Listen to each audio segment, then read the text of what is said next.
વિદ્યાર્થી મિત્રો, આગળના લેક્ચરમાં આપણે વિદ્યુત પ્રવાહ આધારિત રિંગને કારણે તેની અક્ષ ઉપર આપણે ચુંબકીય ક્ષેત્ર મેળવ્યું.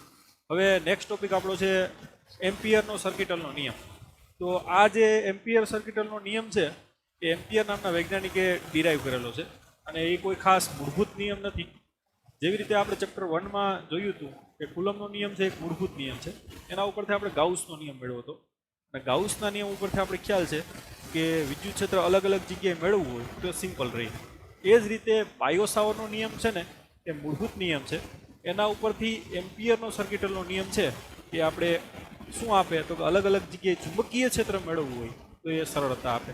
તો ખાસ ધ્યાન આપજો, જે રીતે ચેપ્ટર 1માં આપણે જોયું હતું કુલમનો નિયમ છે એ મૂળભૂત છે, એ જ રીતે અહીંયા બાયો સાવરનો નિયમ મૂળભૂત છે. ત્યાં ગાઉસનો નિયમ છે એ અલગ અલગ જગ્યાએ વિદ્યુત ક્ષેત્ર મેળવવા માટે ઉપયોગી છે. તો અહીંયા એમ્પિયરનો સર્કિટલનો નિયમ છે એ ચુંબકીય ક્ષેત્ર મેળવવા માટે ઉપયોગી છે. તો શરૂઆત કરીએ એમ્પિયરનો સર્કિટલનો નિયમ. તો આપણે ખ્યાલ છે કે વિદ્યુત પ્રવાહ આધારિત તાર હોય એની આસપાસ ચુંબકીય ક્ષેત્ર હોય. તો એવા આપણે કોઈ વિદ્યુત પ્રવાહો લઈ લઈએ. માનો કે આવી રીતે આમાંથી I1 જેટલો પ્રવાહ જાય છે, આમાંથી I2 જેટલો ઉપર તરફ જાય છે, I3 છે નીચે તરફ જાય, I4 નીચે તરફ જાય, I5 અને I6 આવા વિદ્યુત પ્રવાહો છે. અને આની આસપાસ શું હશે તો કે ચુંબકીય ક્ષેત્ર હશે. હવે માની લો કે તમારા 4 તારને કારણે માનો કે આ પોઈન્ટ આગળ ચુંબકીય ક્ષેત્ર મેળવવું છે, તો ત્યાં તમે ગાઉસિયન તમે લૂપ લેતા હતા, અહીંયા તમારે એમ્પિયર લૂપ લેવાનું થાય. ધ્યાન આપજો. જો આ એમ્પિયર લૂપ આપણે ડ્રો કરીએ જે આ રીતે એક પ્રકારનો શું છે બંધ વક્ર છે જે આ 4 તારને ઘેરે છે, કેમ કે 4 તારને કારણે આપણે અહીંયા આ પોઈન્ટ આગળ ચુંબકીય ક્ષેત્ર મેળવવું છે. ધ્યાન આપજો, આ 4ને કારણે અહીંયા આપણે ચુંબકીય ક્ષેત્ર મેળવવું છે. તો એક શું લીધું આપણે એમ્પિયર લૂપ, જે 4 તાર એમાં આવ્યા છે, બરાબર. તો એ આ જે છે એને શું કહેશું આપણે એમ્પિયર લૂપ.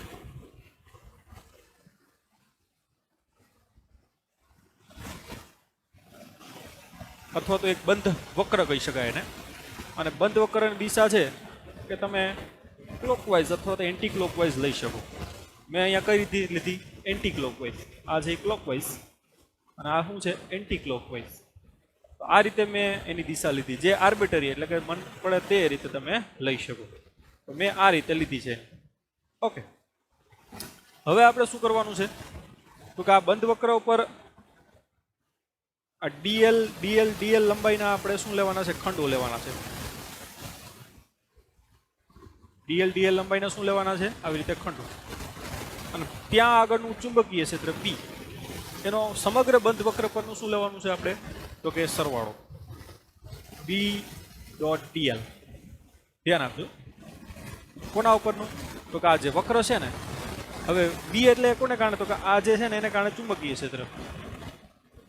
ડીએલ જે છે આખા બંધ વક્ર પરનું આપણે શું લેવાનું છે તો કે રેખા સંકલન. રેખા સંકલન એટલે ખ્યાલ આવી ગયો, એનો બધાનો સરવાળો એમ. આ B.dl એનો ગુણાકાર, આ B.dl એનો ગુણાકાર, આખા એનો શું કરવાનું છે આપણે સરવાળો, જેને આપણે કોના સર લઈએ? સંકલન સ્વરૂપે. જેને આપણે શું બોલીએ તો કે ચુંબકીય ક્ષેત્રનું રેખા સંકલન તો બોલાય.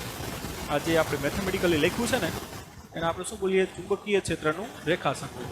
તો મતલબ શું થાય કે આ બધા ખંડ ઉપરનું ટૂંકમાં લંબાઈ અને ચુંબકીય ક્ષેત્રનો ગુણાકારનો સરવાળો એમ, જેને ચુંબકીય ક્ષેત્રનું શું બોલાય? રેખા સંકલન. ઓકે, તો એ છે એમ્પિયરે કીધું કે ભાઈ એ છે એ μ0 અને સિગ્મા આઈના ગુણાકાર જેટલું હોય છે. તો આ જે નિયમ છે એને જ આપણે શું કહીશું? એમ્પિયરનો સર્કિટલનો નિયમ, જેને આપણે મેથેમેટિકલી લખ્યું છે. એને જો હું વ્યાખ્યા સ્વરૂપે લખું તો આ રીતે લખાય કે ભાઈ કોઈ બંધ વક્ર પરનું ચુંબકીય ક્ષેત્રનું રેખા સંકલન. આ જે બંધ વક્ર છે એના ઉપરનું ચુંબકીય ક્ષેત્રનું શું છે? આ રેખા સંકલન. એ તેના દ્વારા ઘેરાતા કુલ પ્રવાહ અને μ0 ના ગુણાકાર જેટલું હોય છે. તેના દ્વારા ઘેરાતા કુલ પ્રવાહ અને કોના જેટલું μ0 ના ગુણાકાર જેટલું હોય છે. તો આ જે વિધાન છે એ વિધાનને જ આપણે શું કહીશું એમ્પિયરનો સર્કિટલનો નિયમ. ઓકે, μ0 એટલે આપણે ખ્યાલ છે ચુંબકીય શું છે પરમિએબિલિટી, શૂન્ય અવકાશ અથવા હવા માટે શું છે પરમિએબિલિટી. અને સિગ્મા એ એટલે આ લૂપ દ્વારા ઘેરાતો પ્રવાહ છે. ધ્યાન આપજો, તો આ લૂપ દ્વારા ઘેરાતો પ્રવાહ છે એનો બેઝિક સરવાળો, બરાબર. લૂપ દ્વારા ઘેરાતા કુલ પ્રવાહ એટલે કે એનો બેઝિક સરવાળો લેવાનો. તો હવે તમે અહીં ધ્યાન આપજો, અહીંયા તમે જોઈ શકો કે બે પ્રવાહની દિશા ઉપર તરફ છે, આ બે પ્રવાહની દિશા નીચે તરફ છે. એનો બેઝિક સરવાળો કઈ રીતે લેવો? તો પહેલાં આપણે શું કરવાનું છે, વક્રની દિશા આપણે કઈ રીતે લીધી? આ રીતે, મતલબ કે આંગળીઓ એ રીતે ફેરવવાની છે. જે તમે વક્રની દિશા લીધી હોય ને એ તરફ આંગળીઓ ફેરવવાની. જો આંગળીઓ કઈ તરફ ફેરવું છે? Clockwise, anti clockwise. તો વક્રની દિશા જે તરફ લીધી હોય એ તરફ તમારે આંગળીઓ આમ ફેરવવાની. અંગૂઠો કઈ તરફ આવે છે? ઉપર તરફ. તો તમારે I1 અને I2 ની દિશા છે ને એ ધન લેવાની થાય, અને I3 અને I4 ની દિશા કેવી લેવાની થાય? ઋણ. બેઝિક સરવાળો આપણે કરીએ તો ટૂંકમાં સિગ્મા છે કેટલો થાય? તો કે I1 plus I2 minus I3 minus I4. તમારે વક્રની દિશામાં આંગળીઓ ફેરવવાની છે. અંગૂઠો જે તરફ આવે એ પ્રવાહ ધન લેવાના, એની વિરુદ્ધના દિશાના પ્રવાહ કેવા લેવાના? અને જે લૂપ દ્વારા ઘેરાય એ જ પ્રવાહ આપણે ધ્યાનમાં લેવાના છે. I5 અને I6 છે એ પ્રવાહને આપણે ધ્યાનમાં લીધા નથી, કેમ કે લૂપ દ્વારા ઘેરાતા નથી. તમે સ્પષ્ટ રીતે જોઈ શકો વ્યાખ્યામાં કે કોઈ બંધ વક્ર દ્વારા શું થાય? ઘેરાતા કુલ પ્રવાહ છે જો એનો બેઝિક સરવાળો, અને μ0 ના શું હોય? ગુણાકાર જેટલું. તો જે વક્ર વડે ટૂંકમાં પ્રવાહ ઘેરાય એને જ આપણે ધ્યાનમાં લેવાના છે. અને એનો બેઝિક સરવાળો કઈ રીતે કરવાનો છે? તો કે તમારે જે વક્રની દિશા લીધી હોય એમાં આંગળીઓ ફેરવો, અંગૂઠો જે દિશામાં આવે એ પ્રવાહ ધન લેવાના, અને એની વિરુદ્ધ દિશા પ્રવાહ ઋણ લેવાના. તો આ રીતે ટૂંકમાં તમારે પ્રવાહનો બેઝિક સરવાળો લેવાનો છે. ઓકે, હવે આ થઈ ગયો એમ્પિયરનો સર્કિટલનો નિયમ. હવે આનો ઉપયોગ કરી અને આપણે અલગ અલગ પ્રકારના જે વિદ્યુત પ્રવાહના વિતરણ છે એના દ્વારા આપણે શું મેળવશું? ચુંબકીય ક્ષેત્ર. પહેલાં તો આપણે અનંત લંબાઈનો એક તાર છે એના કારણે ચુંબકીય ક્ષેત્ર મેળવશું. ત્યારબાદ સોલેનોઇડને કારણે મેળવશું, ટોરોઇડને કારણે ચુંબકીય ક્ષેત્ર મેળવશું. તો આ બધા ચુંબકીય ક્ષેત્ર મેળવવા એ એમ્પિયરના સર્કિટલના નિયમથી કેવા રહેશે? ઇઝી રહેશે. જેવી રીતે ગાઉસના નિયમ આપણે પહેલાં વ્યાખ્યાયિત કરી, વિદ્યુત ક્ષેત્ર માટે ગાઉસનો નિયમ આપણે વ્યાખ્યાયિત કર્યો તો ખ્યાલ હોય તો કે ભાઈ E.dA ઇઝ ઇક્વલ ટુ શું થાય? ફ્લક્સ ફાઈ બરાબર આપણે ખ્યાલ છે સિગ્મા ક્યુના છેદમાં એપ્સિલોન 0. આનો ઉપયોગ કરીને અનંત લંબાઈના તારને કારણે વિદ્યુત ક્ષેત્ર મેળવ્યું હતું, અનંત લંબાઈના પૃષ્ઠને કારણે વિદ્યુત ક્ષેત્ર મેળવ્યું હતું. ત્યારબાદ ગોળીય કવચની અંદર વિદ્યુત ક્ષેત્ર, બહાર વિદ્યુત ક્ષેત્ર. તો એ જ રીતે એમ્પિયરનો સર્કિટનો નિયમ છે એ એક પ્રકારની ચુંબકીય ક્ષેત્ર અલગ અલગ જગ્યાએ મેળવવા માટેની શું આપે? સિમ્પ્લિસિટી આપે. તો એ આપણે હવે કરશું. હવે ખાસ એક વસ્તુ આમાં નોટ કરજો કે ભાઈ આ વસ્તુ છે આ ડાબી બાજુ છે અને આ બાજુ શું છે? જમણી બાજુ. તો જમણી બાજુમાં જે ઘેરાતો પ્રવાહ છે મેં તમને કીધું એમ બંધ વક્ર દ્વારા ઘેરાતો પ્રવાહ જ હોય. પણ જ્યારે અહીંયા તમે ડાબી બાજુ જે ચુંબકીય ક્ષેત્ર ગણો છો ને તો એ ચુંબકીય ક્ષેત્ર આ બધાને કારણે હોય છે. ટૂંકમાં I1, I2, I3, I4, I5 અને I6 બધાને કારણે આ ચુંબકીય ક્ષેત્ર હોય છે. તો જમણી બાજુ જે પ્રવાહ આવે છે બંધ વક્ર દ્વારા ઘેરાતો જ પ્રવાહ હોય, પણ ડાબી બાજુ જે ચુંબકીય ક્ષેત્ર તમને મળે છે એ ચુંબકીય ક્ષેત્ર આ 6 પ્રવાહને કારણે હોય છે. તો એ મુદ્દો પણ આપણે ખાસ નોટ કરવાનો છે લાસ્ટમાં. ઓકે, તો હવે આની ઉપયોગિતા સ્ટાર્ટ કરીએ. આ લખી લો વ્યવસ્થિત. અનંત લંબાઈના વિદ્યુત પ્રવાહ ધારિત તારને કારણે ચુંબકીય ક્ષેત્ર. એક આપણે અનંત લંબાઈનો તાર લઈ લઈએ. અનંત લંબાઈનો તાર એનો મતલબ આપણે ચેપ્ટર 1માં પણ કીધું ભાઈ કે અનંત લંબાઈનો એટલે એમ નહીં કે અહીંથી સૂર્ય સુધી, ચંદ્ર સુધી, મગજમાં ઘણાને એ જ આવે છે. આ પેન છે એ પણ અનંત લંબાઈનો તાર કહી શકો. જો એની એકદમ નજીક હોય તો આ લંબાઈની સાપેક્ષમાં આ જે નજીકની લંબાઈ છે એ કેવી ગણી શકાય? એના માટે આ તાર અનંત ગણી શકાય. તો અનંત લંબાઈનો મતલબ આપણે એ રીતે લેવાનો છે કે ભાઈ આ તાર છે એની એકદમ નજીક હોય તો એના માટે આ લંબાઈ કેવી કહેવાય શકાય? અનંત કહી શકાય. તો આવો એક અનંત લંબાઈનો તાર છે અને તાર કેવો છે? વિદ્યુત પ્રવાહ ધારિત છે. માનો કે એમાંથી પ્રવાહ I જેટલો પસાર થાય છે. તો આપણે ખ્યાલ છે કે એની આસપાસ શું હશે? ચુંબકીય ક્ષેત્ર, જે સૌપ્રથમ ઓસ્ટેડ નામના વૈજ્ઞાનિકે નોટ કરેલું છે. ઓકે, માનો કે તમારે તારથી R અંતરે ચુંબકીય ક્ષેત્ર મેળવવું છે, જે બાયો સાવરના નિયમ ઉપરથી પણ મેળવી શકાય. પણ એ જે સૂત્ર છે એ આપણે ખ્યાલ છે કે એટલું બધી સિમ્પલ છે નહીં. તો ઇઝીનેસ રહે તો એના માટે આપણે કોનો ઉપયોગ કરશું? એમ્પિયરના સર્કિટલનો નિયમનો ઉપયોગ કરી અને આપણે ચુંબકીય ક્ષેત્ર મેળવશું. તો એક અનંત લંબાઈનો તાર છે, તારમાંથી I જેટલો વિદ્યુત પ્રવાહ પસાર થાય છે અને આપણો ઇન્ટરેસ્ટ તારથી R અંતરે, માનો કે આ કોઈ P બિંદુ છે, ત્યાં ચુંબકીય ક્ષેત્ર મેળવવું છે. તો આપણે ખ્યાલ છે R ત્રિજ્યાવાળું શું લેશું આપણે? Ampere loop. જ્યાં ચુંબકીય ક્ષેત્ર મેળવવું હોય તો એને એ પોઈન્ટને ધ્યાનમાં લઈ અને આપણે શું લીધું? એક એમ્પિયર લૂપ. ઓકે,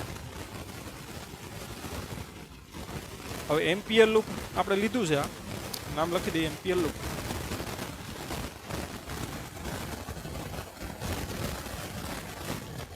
હવે એમ્પિયરના સર્કિટલનો નિયમનો ઉપયોગ કરશું આપણે.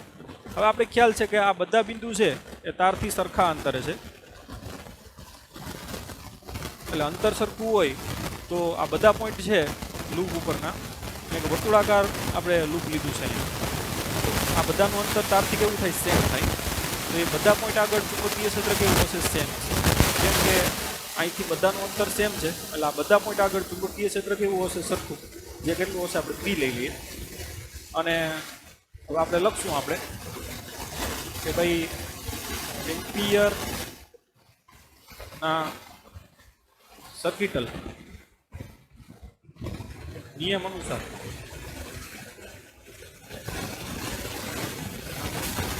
આ જે વક્ર લીધો આપણે, એ વક્ર ઉપરનું ચુંબકીય ક્ષેત્રનું રેખા સંકલન, એટલે કે સંકલનમાં B.dl એ કોના જેટલું હશે? તો કે એના દ્વારા ઘેરાતા પ્રવાહ અને μ0 ના શું હોય? ગુણાકાર જેટલું.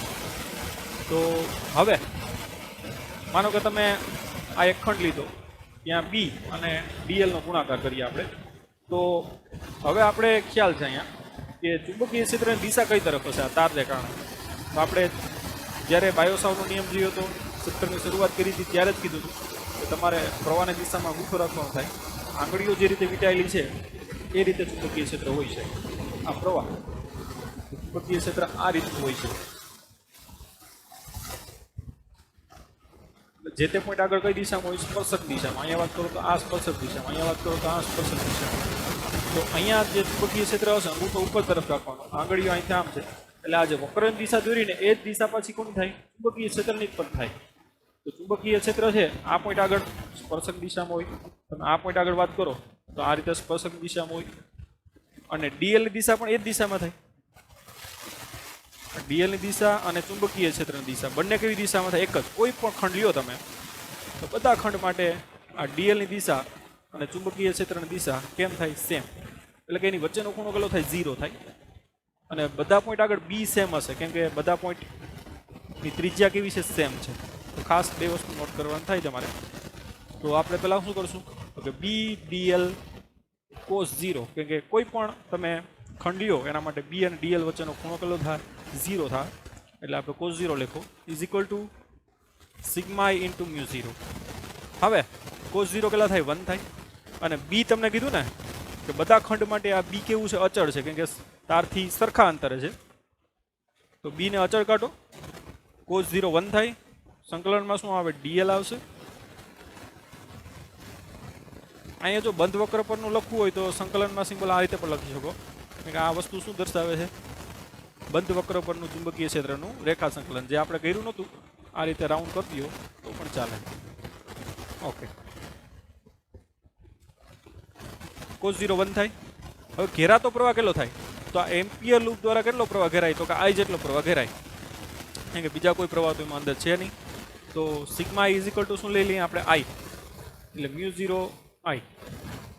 હવે dl ભેગું થાય તો આ બધા ખંડના dl ભેગું થાય તો શું થાય? તો કે આ જે લૂપ છે વર્તુળાકાર એનો પરિઘ, અને એનો પરિઘ કેટલો થાય? 2πr.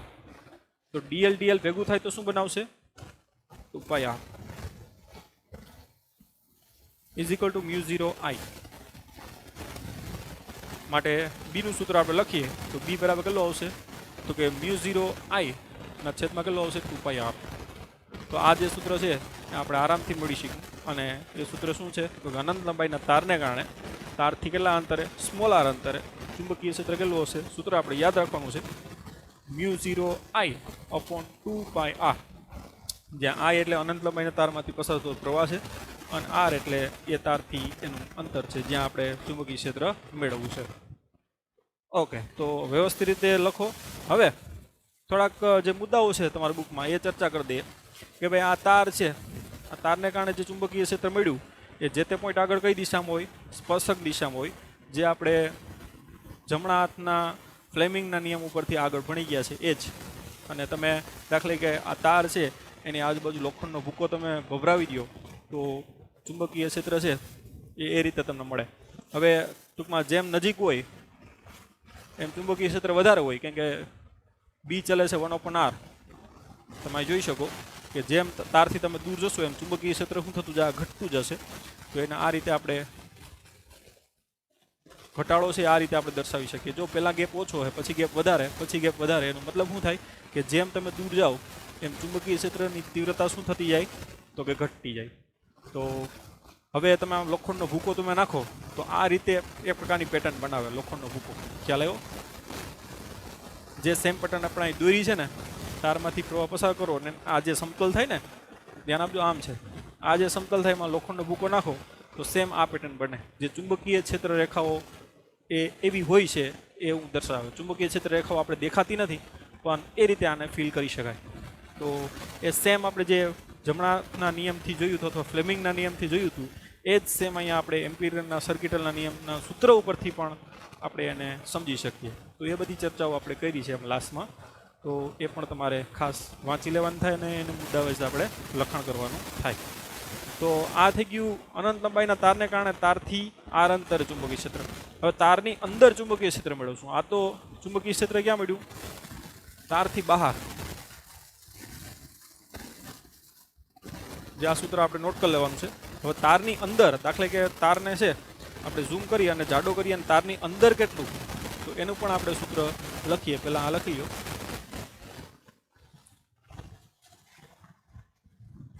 તો આ એક અનંત લંબાઈનો તાર છે, એમાંથી આઈ જેટલો પ્રવાહ પસાર થાય.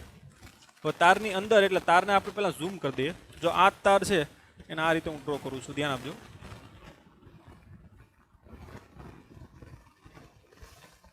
આ અનંત લંબાઈનો તાર થઈ ગયો, એને મેં ઝૂમ કરી દીધો કારણ કે આપણે અંદર ચુંબકીય ક્ષેત્ર મેળવવું છે.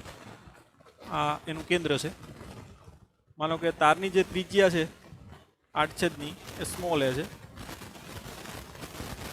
ઓકે, અને માનો કે આપણે તારના કેન્દ્રથી આ R1 અંતરે ચુંબકીય ક્ષેત્ર મેળવવું છે. આ કોઈ પોઈન્ટ P આગળ આપણે શું કરશું, એની અંદર એક લૂપ લેશું આ રીતે, એમ્પિયર લૂપ લેશું આ રીતે.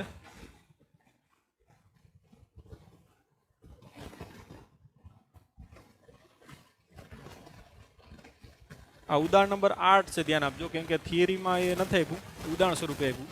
તો ઉદાહરણ નંબર 8 છે, જે થિયરીમાં પણ તમે એને આવી રીતે ઇન્ક્લુડ કરી શકો.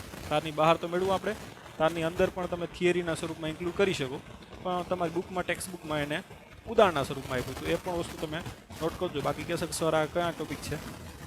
ઓકે, તો એક અનંત લંબાઈનો તાર છે. તારના 8/ની ત્રિજ્યા સ્મોલ એ છે. આપણે તારની અંદર એના કેન્દ્રથી R1 અંતરે શું મેળવવું છે? ચુંબકીય ક્ષેત્ર મેળવવું છે. તો હવે શું કરશું આપણે? તો કે R1 અંતરે આપણે શું લીધેલું છે? એમ્પિયર લૂપ લીધેલું છે. આ બધા પોઈન્ટ લખવાના છે ભાઈ તમારે પોઈન્ટ વાઇઝ. ઓકે, તારના કેન્દ્રથી R1 અંતરે એટલે અંદર આપણે ચુંબકીય ક્ષેત્ર મેળવવું છે. તો આપણે શું કરશું?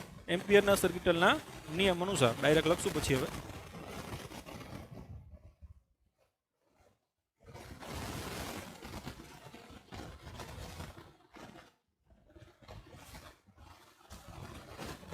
એમ્પિયરના સર્કિટલના નિયમ અનુસાર શું લખી શકાય? તો કે ત્યાં જે આપણે લૂપ લીધું એનું ચુંબકીય ક્ષેત્રનું રેખા સંકલન બંધ વક્ર પરનું એ કોના જેટલું થાય? તો આપણે ખ્યાલ છે એના દ્વારા ઘેરાતા કુલ પ્રવાહ અને μ0 ના ગુણાકાર જેટલું, એટલે μ0 ઇન્ટુ સિગ્મા આઈ. સિગ્મા એટલે ઘેરાતો કુલ પ્રવાહ. ઓકે, હવે આખો જે તાર છે એમાંથી પ્રવાહ આઈ પસાર થાય. તો અહીંયા જે અંદરનો જે આટલો તાર થાય, ધ્યાન આપજો, એમાંથી કેટલો પ્રવાહ પસાર થાય એ વસ્તુ આપણે અહીં લેવી પડશે. અહીં તો સેમ આ ખ્યાલ છે, આ ખંડ તમે લ્યો તો બી અને ડીએલની દિશા એક જ તરફ થાય, એટલે એ તો સેમ રેગ્યુલર, એની વચ્ચેનો ખૂણો 0 થાય. અને બધા પોઈન્ટ આગળ બી સેમ હોય, એટલે બી ઇન્ટુ ડીએલ કોસ 0 કેટલા થાય 1, એટલે એ તો વસ્તુ આવી ગઈ. બરાબર શું થાય? મ્યુ 0 સિગ્મા આઈ. હવે ડીએલ ડીએલ ભેગું થાય એટલે શું આવે? 2πr1. અહીંયા ટૂંકમાં ફરી કેટલો બને? 2πr1 બરાબર મ્યુ 0 સિગ્મા આઈ. હવે સિગ્મા આઈ કેટલા લેવા એમ?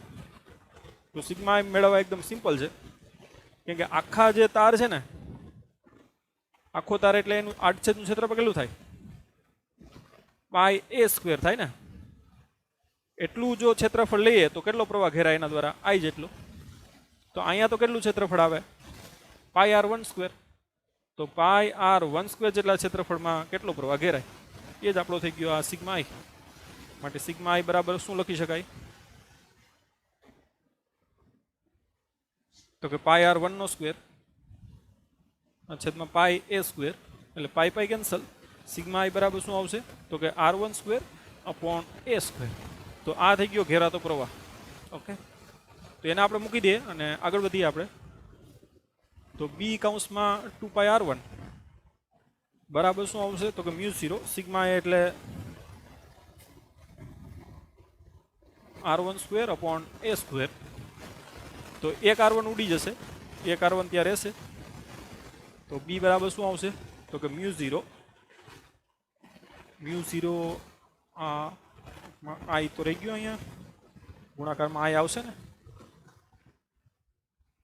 ઓકે ઓકે, તો મ્યુ 0 આઈ r1 અપોન શું આવશે? આ 2π નીચે આવશે, એટલે 2π એ સ્ક્વેર. આ વસ્તુ અચળ છે એટલે મેં એને કાઉન્સમાં લખી ઇન્ટુ આ r1. ઓકે, તો r1 જો અહીં કેન્દ્ર ઉપર ચુંબકીય ક્ષેત્ર કેવું હોય? 0. જેમ જેમ તમે દૂર જાઓ એટલે ચુંબકીય ક્ષેત્ર વધતું જશે. જો કે આ વસ્તુ મ્યુ 0 આઈ 2π એ સ્ક્વેર. એ સ્ક્વેર એ એટલે શું છે? તો કે તારની આડછેદની ત્રિજ્યા જે અચળ છે, એટલે કાઉન્સમાં જે લખ્યું છે એ વસ્તુ અચળ છે.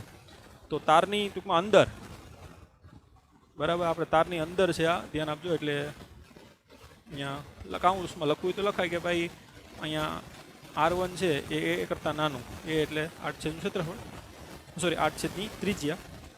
તો એ ટૂંકમાં ચુંબકીય ક્ષેત્ર અંદર છે, ખાસ નોટ કરજો. તો ટૂંકમાં તારની અંદર છે ચુંબકીય ક્ષેત્ર, એ બી ચલે છે શું હોય? r1 એમ. તો અંતરના શું હોય? સમપ્રમાણમાં. એટલે કેન્દ્ર ઉપર r1 0 હોય તો ચુંબકીય ક્ષેત્ર 0. જેમ જેમ તમે ટૂંકમાં કેન્દ્રથી સપાટી તરફ આવો એમ ચુંબકીય ક્ષેત્ર શું થાય? વધશે. કઈ રીતે વધે? તો કે સુરેખ રીતે વધે. તો ત્યારબાદ તમે સપાટી ઉપર ગયો તો સપાટી પર ચુંબકીય ક્ષેત્ર મહત્તમ થશે, અને કેટલું થાય? તો કે બી બરાબર મ્યુ 0 આઈ. અહીંયા r1 સપાટી ઉપર r1 બરાબર એ થઈ જાય ને. સપાટી ઉપર r1 બરાબર શું થઈ જાય? એ. તો અહીંયા એ તમે મૂકી દો તો એક એ ઉડી જાય, તો શું આવશે? સપાટી ઉપર મ્યુ 0 આઈ અપોન 2π એ. ત્યારબાદ સપાટીની બહાર નીકળી જાય તો એ તો આપણે ખ્યાલ છે કે સપાટીની બહાર કેટલું હોય? મ્યુ 0 r અંતરે મ્યુ 0 આઈ અપોન 2π. બરાબર. તો અંદર ચુંબકીય ક્ષેત્ર બી ચલે છે r1 હોય, અને બહાર ચુંબકીય ક્ષેત્ર બી ચલે છે 1/r હોય. તો એનો ગ્રાફ પણ આપણે ડ્રો કરવાનો છે કે ભાઈ કેન્દ્રથી લઈ અને સપાટી સુધી, સપાટી ઉપર આ રીતે મહત્તમ થાય, અને ત્યારબાદ સપાટીથી બહાર નીકળો એટલે બહાર એટલે અહીંયા, તો ચુંબકીય ક્ષેત્ર આ રીતે ચેન્જ થાય. તો અંદર એનો સંબંધ છે સમપ્રમાણતાનો છે, સુરેખ રીતે હાલશે. ત્યારબાદ બહાર છે એનો વ્યસ્ત પ્રમાણમાં સંબંધ છે. તો એ બંનેનું મર્જ કરી અને આપણે ગ્રાફ પણ હવે ડ્રો કરવાનો છે. તો એ કરીએ આપણે ગ્રાફ. ઓકે, આ વ્યવસ્થિત રીતે લખી લ્યો. અહીંયા ચુંબકીય ક્ષેત્ર લઈ લઈએ આપણે વાય અક્ષ ઉપર, અને એક્સ અક્ષ ઉપર આપણે અંતર લઈ લઈએ. ઓકે, ધ્યાન આપજો, આ કેન્દ્ર છે, ઉદ્ગમ બિંદુ શું છે? કેન્દ્ર છે. તો ત્યાં ચુંબકીય ક્ષેત્ર કેવું હશે? 0 હશે. હવે જેમ જેમ આપણે ટૂંકમાં કેન્દ્રથી અહીં જઈએ, ચુંબકીય ક્ષેત્ર બી ચલે છે શું હોય R1 હોય, એટલે જેમ જેમ ટૂંકમાં અંતર વધે એમ ચુંબકીય ક્ષેત્ર આ રીતે વધશે. સમપ્રમાણતાનો સંબંધ છે. ઓકે, અહીંયા R1 બરાબર A એટલે કે સપાટી ઉપર આવી ગયા. તો સપાટી ઉપર ચુંબકીય ક્ષેત્ર આટલું હોય, μ0I/2πa મેક્સિમમ. ત્યારબાદ સપાટીથી બહાર નીકળો તો આપણે સૂત્ર આ મેળવેલું છે, જેમ ટૂંકમાં અંતર વધશે એમ ચુંબકીય ક્ષેત્ર ઘટશે. એટલે સપાટીથી બહાર નીકળો તમે તો ચુંબકીય ક્ષેત્ર આપણે વ્યસ્ત પ્રમાણનો ગ્રાફ ખ્યાલ છે, અતિવલય આવે તો આ રીતે ઘટશે. એટલે અહીં લખાય બી ચલે છે R1, અહીંયા બી ચલે છે 1/r, અને R1 is less than A અને R is greater than A. એટલે કે આ બહાર છે અને આ અંદર છે. તો આ રીતે ટૂંકમાં એનો ગ્રાફ તમને મળે. અને આ ક્યાં છે? સપાટી ઉપર છે.